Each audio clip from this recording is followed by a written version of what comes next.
Jain friend India और pride में आप सभी का स्वागत है। फ्रेंड्स, एक साहित्य की डायरी शीर्षक में एक मित्र की पत्नी का प्रश्न चिन्ह। आज हम इसका वाचन करने वाले हैं। देखिए, इसमें मुक्तिबोध जी का कहना है कि अगर आप मुझे सच कहने की इजाज़त दें तो मैं आपसे ये निवेदन करना चाहूँगा कि व्यक्तियों से मेरा संबंध बहुत अजीब किस्म का है। इसका कारण ये है कि व्यक्तित्व का जो शोषण मैंने अपनी तय कर रखा है, उसका उस विश्लेषण से कोई संबंध नहीं है जो मैंने उस व्यक्ति से बचने के लिए अपने लिए तैयार रखा है। मसलन हमारे एक दोस्त हैं, बहुत साधारण व्यक्ति हैं, लेकिन अगर आप उनका विश्लेषण करते जाएँ तो वे केवल असाधारण प्रतीत नहीं होंगे, वरन उनमें आपकी दिलचस्पी भी बढ़ती जाएगी, एक गहरी वैज्ञानिक दिलचस्पी। हाँ, उनके बारे में सच्ची और सही राय के लिए ये ज़रूरी है कि उनके प्रति देखने की आपकी दृष्टि में कोई सूक्ष्म से सूक्ष्म मनोवैज्ञानिक स्वार्थ भी ना हो। लेकिन मुझ में तो बहुतेरे सूक्ष्म मनोवैज्ञानिक स्वार्थ है, इसलिए मैं एक विश्लेषण तो ऐसा तैयार करता हूँ जिसका अंतिम उद्देश्य केवल अपनी आत्मरक्षा तथा उसके संबंध में अपनी दृढ़ता को और मजबूत करना है। मैंने जिन मित्र का जिक्र किया, मुझे मालूम है कि अमुक समय अमुक अवसर पाकर अमुक प्रकार से ये मेरे हनन के इच्छुक होंगे, यानी कि मुझे किसी न किसी गहरी उलझन में डाल देंगे। उन मित्र महोदय ने मुझे एक ज़माने में बड़ी गहरी मदद की है, वे मेरे संकट त्राता रहे हैं। उन्होंने जो मेरी मदद की है, वो हस्तकमलवत थी, हाथ का मैल थी, यद्यपि वो मेरे तई महान सहायता के रूप में भी आई। मुझे वह सहायता प्रदान करने की वजह से उन्हें तकलीफ तो खुद कुछ हुई ही नहीं, असुविधा का तो सवाल ही नहीं उठता, लेकिन अब वे मुझे दी गई उस सहायता के फलस्वरूप मुझ पर अधिकार तो क्या, एक अधिकार भाव से कुछ ऐसे सुझाव दे रहे हैं जिन्हें अमल में लाना मेरे लिए बहुत ही नामुमकिन है। वे कह रहे हैं कि मैं साल भर उनके साथ उनके घर पर रहूं। इसका मतलब ये हुआ कि मैं उनकी मुसाहिबी करूं, बस उनके दरबार में डटा रहूं। उन्हें मेरे समय की कोई कीमत नहीं है। कहने को तो उन्होंने यह कहकर रखा है कि मुझे उनकी बीवी को लॉजिक पढ़ाना होगा।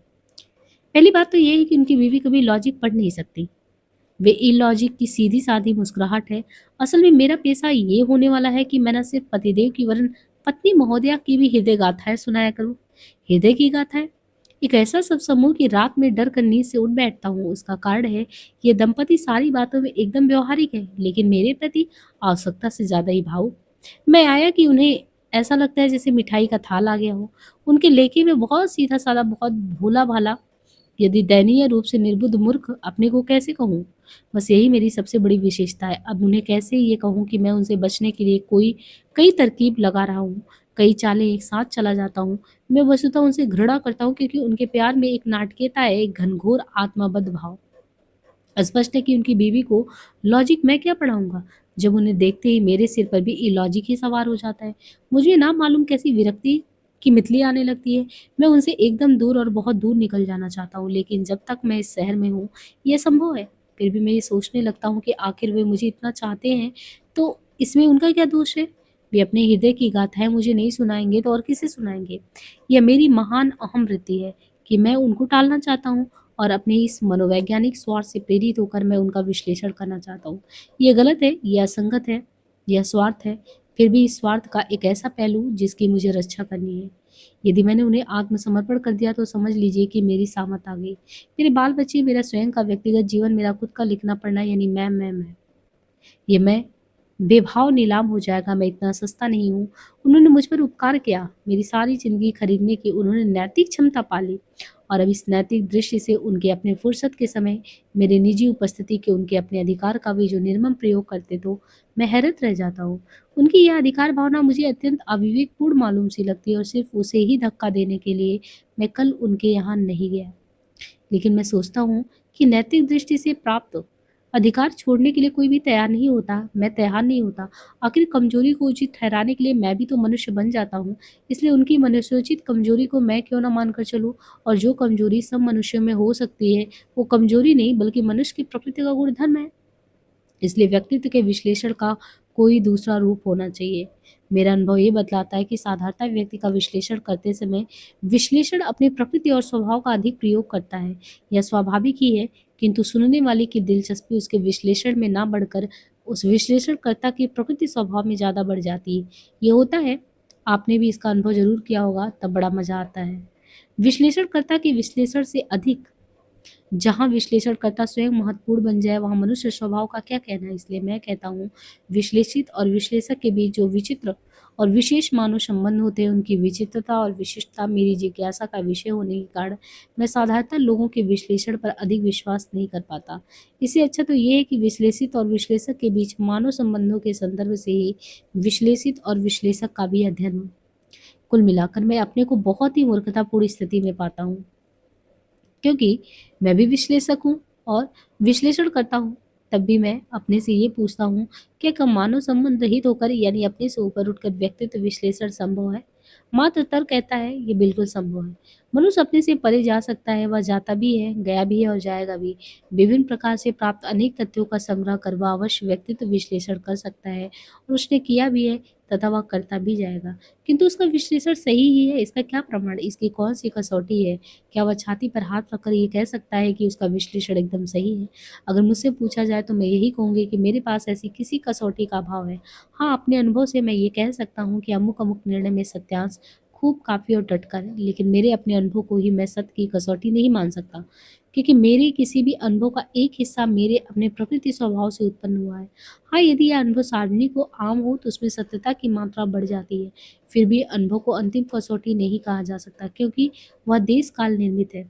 सोक्रेटिस को बहुत बुरा आदमी कहकर ही फांसी दी गई थी और उनके शहीद अपने ज़माने में बहुत बुरे बनकर ही मरे।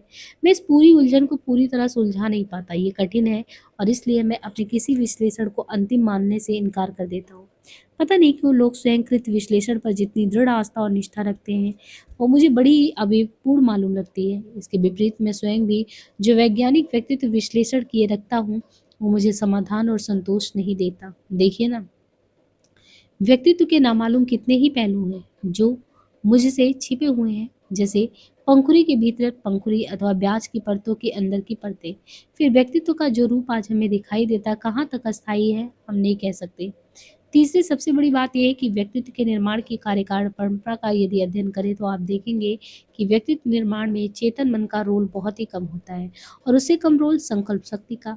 दोनों के रोल निसंदेह कम होते हैं, लेकिन होते हैं बहुत ही महत्वपूर्ण, इतने महत्वपूर्ण कि उन्हीं के कारण मनुष्य मनुष्य है। फिर भी आप जिसे व्यक्तित्व या चरित्र कहते हैं वह चेतन काम के बहुत बाहर की चीज है, मानो हीरे को धारण किए हुए एक शिला। आत्म साक्षात्कार बहुत आसान है। आत्म साक्षात्कार बहुत आसान है, स्वयं का चरित्र साक्षात्कार बहुत ही कठिन। मैं अपना चरित्र साक्षात्कार नहीं करता, लेकिन अन्यों का चरित्र विश्लेषण करने बैठ जाता हूँ और मैं जब उनके सम्मुख इस प्रकार विश्लेषण करने बैठ जाता हूँ तो उन्हें आघात होता है, इसलिए कि उनका चरित्र उनकी आंखों से ओट है और वो जब मेरे चरित्र विश्लेषण करने लगते हैं तब मैं भी क्रुद्ध हो जाता हूँ, क्योंकि मेरा चरित्र भी मेरी आंखों से ओट है। मतलब ये है कि हम आंखों से ओट अपने कोनों का शिकार किसी को करने देना नहीं चाहते। ये चरित्र आत्मनिर्मित तथा परिस्थिति निर्मित होने के कारण हम निर्णायक महत्व आत्म तत्व को दें या परिस्थिति को, ये एक ऐसा प्रश्न है जिसका जवाब संतोषजनक और समाधान कारक रूप से अब तक नहीं दिया जा सका। वैसे भी पहले मुर्गी आई कि अंडा, इस प्रकार का उत्तर समाधानकारी रूप से कहाँ मिला है? आत्म पक्ष और परिस्थिति पक्ष एक ही वास्तविकता के दो अंग हैं और इन दोनों में ऐसे गहरे अंतर संबंध है जिनका सही सही पूरा ब्यौरा देना नामुमकिन है। इसलिए साहित्य मनुष्य के आंशिक साक्षात्कारों की बिंबों की एक मलिका तैयार करता है। ध्यान रहे कि वह सिर्फ बिंब मलिका है और उसका सारा सतत्व और औचित्य मनुष्य के जीवन या अंतर जगत में स्थित है। चूंकि सभी मनुष्य के अंतर जगत होते हैं, इसलिए उनके औचित्य और सतत्व की अनुभूति सार्वजनीन होनी चाहिए। लेकिन ध्यान रहे कि अनुभूति का होना सतत्व की कसौटी नहीं है और हम साहित्य में रम भले ही जाएं, उसमें हमें सत्य नहीं, सत्य का एक पर्सपेक्टिव, एक दिशा, दृश्य, एक डायमेंशन, एक आभास ही तो मिलता है, एक रोशनी ही तो मिलेगी, सिर्फ एक रोशनी। सत्य का प्रकाश सत्य से अलग होता है। साहित्य में प्रकाश ही प्रकाश है, किंतु हमें प्रकाश में सत्य को ढूंढना पड़ेगा। हम केवल साहित्यिक दुनिया में नहीं, वास्तविक जीवन में रहते हैं, इस जगत में रहते हैं। साहित्य पर आवश्यकता से अधिक भरोसा रखना मूर्खता है। तो यहाँ पे लेखक कहते हैं कि साहित्य पर आवश्यकता से ज़्यादा भरोसा रखना मूर्खता है। मतलब ये है कि हमारी इतनी बड़ी विवशताएँ हैं कि हम व्यक्तित्व या चरित्र के वैज्ञानिक विश्लेषण पर 100% भरोसा नहीं रख सकते। हमें नहीं रखना चाहिए, फिर भी मनुष्य के पास वैज्ञानिक बुद्धि है, तटस्थ भाव भी है और इसका अनवरत प्रयोग भी बहुत ज़रूरी है। जहाँ तक बने अपने से परे होकर इस प्रकार का वैज्ञानिक विश्लेषण करना ज़रूरी भी है और मनुष्य उसे करता भी है। किंतु यदि उसकी सीमाएँ समझ ली जाए तो हमें व्यर्थ के राग द्वेष और व्यर्थ की शत्रुता से हम बच सकते हैं। सकते हैं, साथ ही आत्मरक्षा भी कर लेते हैं। और यदि तटस्थ निर्मल भाव से किया गया वैज्ञानिक विश्लेषण काफ़ी से सत्य अंश भी प्रकट करता है, तो व्यक्ति पर हमारा अधिकार भी बढ़ जाता है। इसलिए मेरा सुझाव, व्यक्तित्व का विश्लेषण 2 प्रकार से किया जाना चाहिए। एक तो केवल विबद्ध आत्महित के भाव से, दूसरा सूक्ष्म से सूक्ष्म मनोवैज्ञानिक स्वार्थों को हटा के। यदि हम अपने जीवन को एक उपन्यास समझ लें और हमारे जीवन में आने वाले लोगों को केवल पात्र, तो ज़्यादा युक्ति युक्त होगा और हमारा जीवन भी अधिक रसमय हो जाएगा इससे। लेकिन ये सब मैं क्यों लिख रहा हूँ? इसलिए कि आज की ज़िंदगी कुछ यूँ ही है कि इसमें एक-दूसरे को लेकर बहुत ज़हर उगला जाता है। जितनी निष्ठा व्यक्तित्व विश्लेषण में बताई जाती है, उतना ही वातावरण अधिक कड़वा हो जाता है। लगता है कि लोगों को मिथ्या विश्लेषण की आदत पड़ गई है। ये बौद्धिक व्यवहार अहंकार का एक बड़ा भारी विक्षेप हो गया है। ऐसा क्यों? मध्यवर्गीय लोगों में बैठे ठाले का ये मजेदार रोग उस ठसपने को बताया है जो उनके हृदय में व्याप्त है। वे आपसे इस प्रकार के विश्लेषण में जितनी घनघोर आस्था प्रकट करते हैं, उतनी ही अनास्था मनुष्य के विकास में होती जाती है। मैं अपनी अनास्था से शुरू होकर अनास्था में आ जाता हूँ। वे आस्था से शुरू होकर अपने अनजाने ही या जानते में भी मात्र शुद्ध अनास्था में विलीन होने लगते हैं। ये अच्छी बात नहीं है।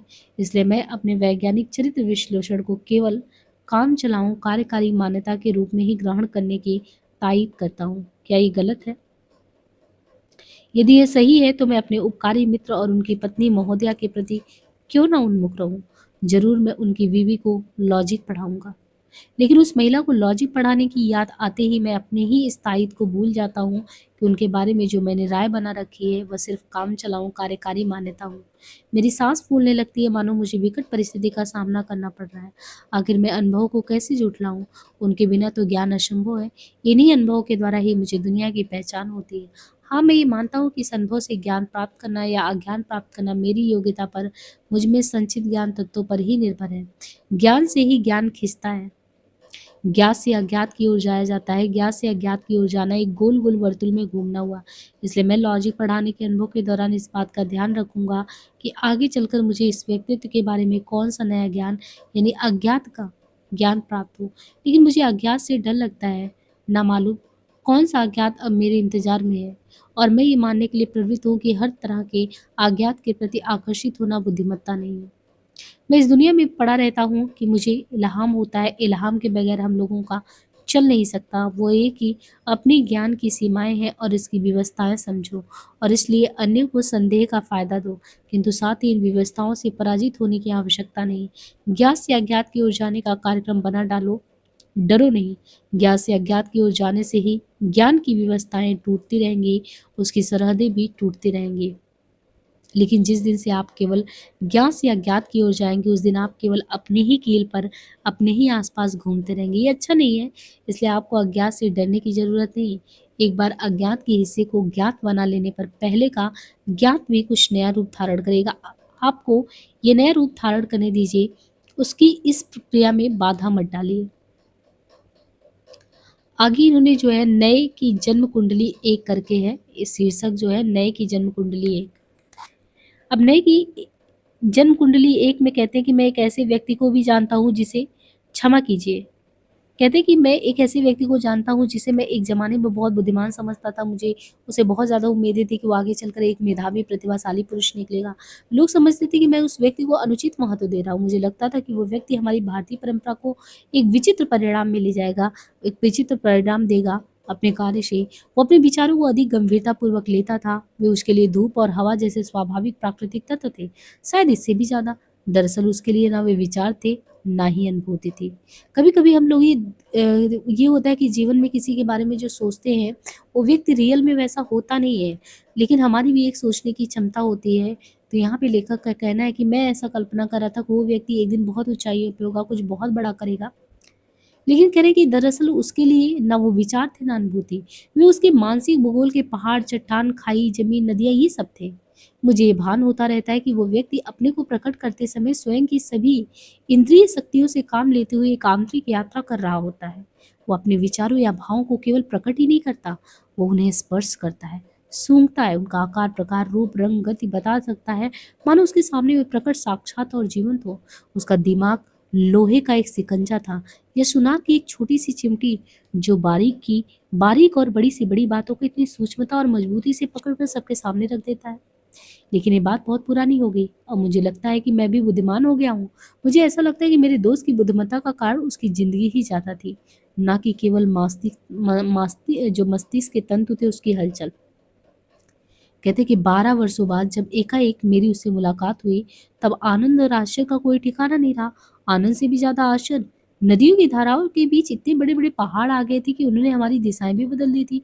जब फिर से मुलाकात हुई तो संभवतः हमारा ध्यान इन पहाड़ों की लंबाई, चौड़ाई, ऊँचाई, निचाई पर गया। 12 वर्ष बाद अब जब हम 2 हो गए हैं, तो किस तरह? उसके बाल सफ़ेद हो गए थे, लेकिन ये कहना मुश्किल था कि वह नौजवान नहीं, यूँ कहिए कि वो भूतपूर्व नौजवान था। मतलब यह कि उसकी प्रभाव उसका वर्तमान रूप-रंग का ना होकर उसके भूतपूर्व रंग-रूप का हो गया। मुझे वो अक्सर अच्छा लगता, जी चाहता उसके बारे में रोमांटिक कल्पना हो, लेकिन ये कहना मुश्किल था कि उसकी सुंदरता उसके रूप की थी या उसके माथे पर पड़ी हुई रेखाओं की। कम से कम मुझे तो वे लकीरें अच्छी ही लगती। खूबसूरत कागज़ सुंदर तो होता ही है। कहते हैं कि खूबसूरत कागज़ सुंदर तो होता ही है, लेकिन यदि वो कोरा हुआ और उसमें कोई मर्म वचन लिखे हुए ना रहे, तो सौंदर्य में रहस्य क्या? सौंदर्य में रहस्य ना हो, तो वह एक खूबसूरत चौखटा है। तो यहाँ पे इन्होंने बहुत बड़ी बात कही है कि खूबसूरत कागज़ तो सुंदर होता ही है, लेकिन यदि कोरा हुआ और उसमें कोई मर्म वचन नहीं लिखा हुआ, तो फिर सौंदर्य में रहस्य क्या? सौंदर्य में रहस्य ना हो, तो एक खूबसूरत चौखटा है। सामने पीपल का वृक्ष है, चांदनी में उसके पत्ते चमचमाते कांप रहे हैं। चांदनी और चित्रित हुई जो छायाएं हैं, हमारे मनोलोक को एक नई दिशा दे रही हैं। मुझे मालूम था कि मेरे मित्र के लिए सैले की ओड टू वेस्ट विंड उतनी ही दूर है जितना कि मेरे लिए स्क्वायर रूट ऑफ -1। लेकिन इसके बावजूद ये दूरियां हमारी पहचानी हुई थी और शायद इसलिए वे प्रिय भी थी। जब जब मुझे दूरियों का भान होता है तब मुझे भी अच्छा लगता है और बुरा भी। अच्छा इसलिए कि दूरी हमारी गति को एक चुनौती देता है, बुरा इसलिए कि मित्रों के बीच दूरी खटकती है। हम एक ही भाषा का उपयोग तो करते हैं, लेकिन अभिधार्थ एक होते भी हैं, ध्वन्यर्थ और व्यंग्यार्थ अलग-अलग। ये दूरी के कारण है, दूरी पर विजय पाना मानव स्वभाव है। वह एक साहस रोमांच है। अब हमें एक दूसरे को फिर से खोजना और पाना है। एक तरह से मुझे खुशी भी थी कि मैं उसे कतई भूल गया था और उससे बहुत दूर निकल गया था। शायद ये आवश्यक भी था, नहीं तो मैं उससे आच्छन्न हो जाता। मेरी अपनी दृष्टि वह असाधारण और असामान्य था। एक असाधारणता और क्रूरता भी उसमें थी, निर्दयता भी थी। वह अपनी एक धुन, अपने एक विचार या एक कार्य पर सबसे पहले खुद को और उसके साथ अपने लोगों को कुर्बान कर सकता था। इसके भीषण त्याग के कारण उसके अपने आत्मियों का उसके विरुद्ध युद्ध होता, तो वह उसकी क्षति भी बर्दाश्त कर लेता। उसकी ज़िंदगी के इस बुनियादी तथ्य से मैंने हमेशा बैर किया।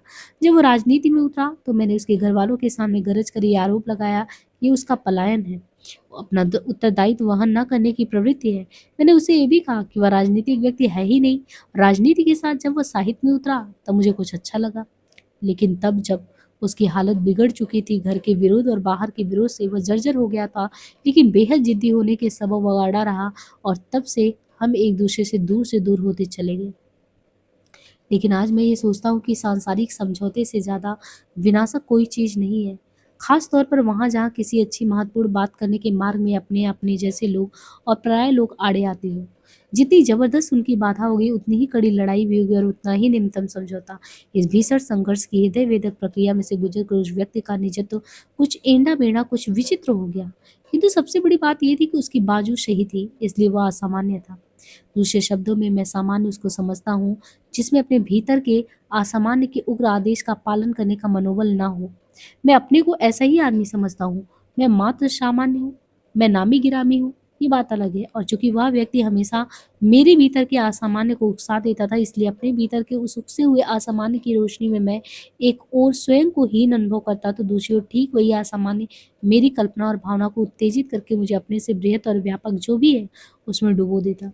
चाहे वो इंटीग्रल कैलकुलस हो या सुंदर नेबुला हो या कोई ऐतिहासिक कांड हो अथवा कोई दार्शनिक सिद्धांत या विशाल सामाजिक लक्ष्य हो। इसलिए मैं अपने और अपने मित्र के जरिए असामान्य के अंतःचरित्र और सामान्य के दबाव को भलीभांति जानता था। लेकिन मेरी गति और दृष्टि कुछ और थी। जब मैं कोई काम करता तो इसलिए कि उससे लोग खुश होते। वो काम करता तो सिर्फ इसलिए कि एक बार कोई काम हाथ में लेने पर उसे अधिकारी ढंग से भलीभांति कर डालना चाहिए। मेरी व्यवहारिक सामान्य बुद्धि थी, उसकी कार्यशक्ति आत्म प्रकटीकरण की एक निर्द्वंद शैली। हम दोनों में दो ध्रुवों का भेद था। जिंदगी में मैं सफल हुआ, असफल भी, प्रतिष्ठित, भद्र और यशस्वी भी कहलाया। वो नामहीन और आकारहीन रह गया। लेकिन अपनी इस हालात की उसे कतई परवाह नहीं थी। इसका मुझे बहुत बुरा लगता क्योंकि वस्तुतः वह मेरी यशस्विता का बड़ी सत्ता के रूप में स्वीकार ना कर पाता। इतने वर्षों बाद मेरी जिंदगी में जब वह वापस आया तो मुझे लगा कि यह उसका उल्का पिंड की भांति है जो सैकड़ों वर्षों के अवकाश के बाद सूर्य के पास आकर एक चक्कर लगा देता है और पुनः अपने आकाश मार्ग पर निकल जाता है। इस सुदूर यात्रा की उसके अनुभव की कीमत मैं जानता हूँ। भले ही किन्हीं अप्रत्याशित संघर्षों में टूट टूट कर वो धूल बनता हुआ खरबों मील दूर के किसी अंधेरे शून्य में खो जाए, किंतु आज उसने मुझसे कहा कि उसकी पूरी जिंदगी भूल का एक नक्शा है। मैं उसकी विषाद को समझ गया। वो जिंदगी में छोटी छोटी सफलताएं चाहता था, उसके पास तो सिर्फ एक भव्य असफलता है। यह मेरी टिप्पणी है, उसकी नहीं। मैंने सिर्फ इतना ही जवाब दिया, लेकिन नक्शा तो है। ये तो ना गलत का है ना सही का। मैंने उसका दिल बधाने की कोशिश की और मैं कर ही क्या सकता था। मनुष्य के लिए यह स्वाभाविक ही है कि वह थोड़ी बहुत सांसारिक सफलता की इच्छा रखे। किन्हीं असावधान क्षणों में ही उसने मुझसे कहा कि वह स्वयं भूल का एक नक्शा है, वरना वह ऐसा नहीं कहता। लेकिन आज का जमाना कैसा है, जबकि बुलबुल भी यही चाहती है कि वह उल्लू क्यों ना हुई।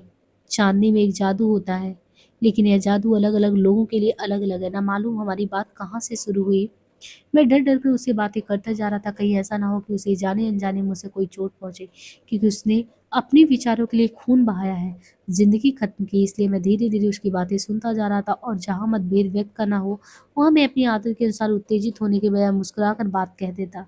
मैंने उसे पूछा, पिछले 20 वर्षों की सबसे महान घटना कौन सी है। 1 मिनट तक उसने मेरी तरफ देखा और फिर छूटते ही कहा, संयुक्त परिवार का हास्य।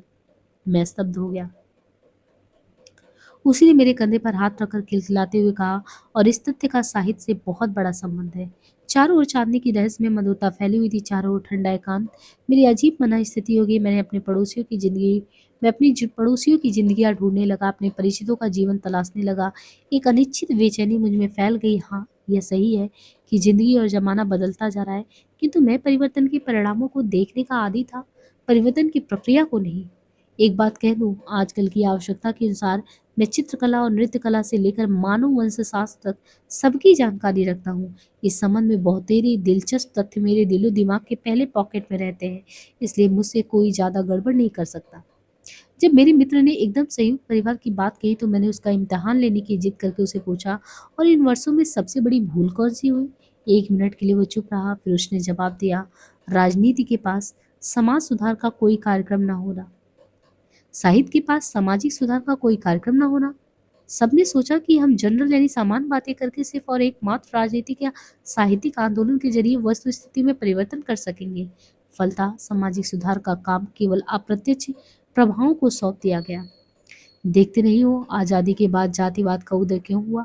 खास राजनीतिक संस्थाओं के भीतर, कांग्रेस जैसे राष्ट्रीय संगठन के अंदर सामाजिक सुधार का काम केवल अप्रत्यक्ष प्रभावों को सौंप देने के कारण ही साहित्य में गड़बड़ है।